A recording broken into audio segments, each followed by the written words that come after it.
Hello friends, welcome back to my channel Karthik Telugu news. Friends, ఇవాళ రైతులకు good news చెప్తూ మరొక ఇంపార్టెంట్ అప్డేట్ న్యూస్ అయితే రావడం జరిగింది. దీని గురించి మరిన్ని విషయాలు ఈ వీడియోలో తెలుసుకుందాం. రాష్ట్రంలో కూరగాయల సాగును ప్రోత్సహించేందుకు వ్యవసాయ శాఖతో కలిసి అవసరమైన చర్యలు తీసుకోవాలని అధికారులకు ఆదేశాలు జారీ చేశారు.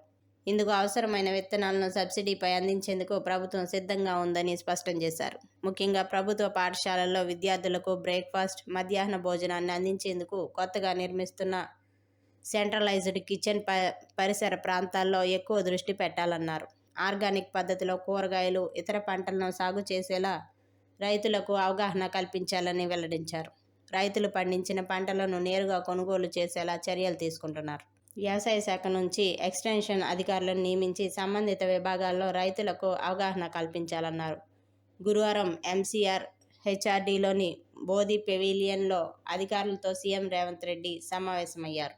ఈ సందర్భంగా అధికారులు ఎల్నినో పరిస్థితుల ప్రభావంపై నిపుణుల కమిటీ వేదికను సమర్పించారు. ఇక గ్రామాల వారీగా అత్యవసర ప్రణాళికలు రూపొందించి పప్పు ధాన్యాలు, నూనె గింజలు, చిరుధాన్యాలు, కూరగాయల పంటలను ప్రోత్సహించాలని వెల్లడించారు.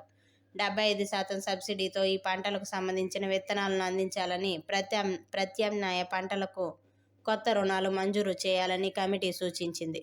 ఇక పశుగ్రాస సాగును ప్రోత్సహించాలని, సాగునీటి కోసం నిరంతర విద్యుత్ సరఫరాలో అంతరాయం కలగకుండా చూడాలని, వ్యవసాయ విశ్వవిద్యాలయ శాస్త్రవేత్తల ద్వారా రైతులకు సాంకేతిక సూచనలు అందించాలని, హైదరాబాద్ పరిసర గ్రామాల్లో కూరగాయల సాగును ప్రోత్సహిస్తూ రైతు బజార్లకు రవాణా సౌకర్యం కల్పించాలని నివేదికలో పేర్కొన్నారు. సో ఫ్రెండ్స్, ఇది అప్డేట్ న్యూస్. మరిన్ని అప్డేట్స్ కోసం ఛానల్ సబ్స్క్రైబ్ చేసుకోండి ఫ్రెండ్స్. అలాగే పక్కన ఉన్న బెల్ ఐకాన్ క్లిక్ చేసి వీలైతే ఛానల్కు లైక్ అయితే చేయండి. Thank you friends. Thanks for watching this video.